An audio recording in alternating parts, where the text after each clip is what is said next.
Negro art, made in America, is as non-existent as the wildly advertised profundity of Cal Coolidge, the 7 years of progress of Mayor Harlem, or the reported sophistication of New Yorkers. Negro art there has been, is, and will be among the numerous black nations of Africa, but to suggest the possibility of any such development among the 10 million colored people in this republic is self-evident foolishness.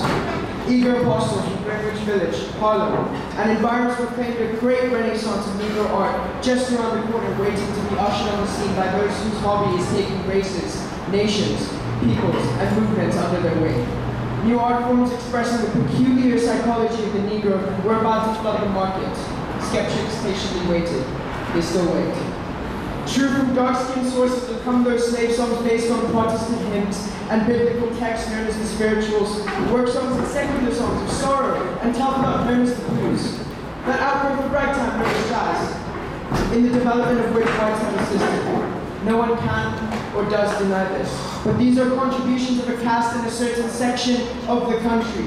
Any group under similar circumstances would have produced something similar. It is merely a coincidence that this peasant class happens to be of a darker hue than the other inhabitants of the land.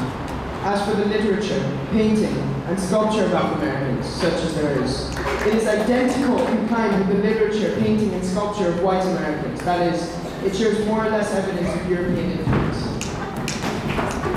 The Afro-American is subject to the same economic and social forces that mold the actions and thoughts of white Americans. He is not living in a different world, as some whites or few Negroes would have me believe. When the jangling of his Connecticut alarm clock gets him out of his Grand Rapid bed to a breakfast similar to that eaten by his white brother across the street.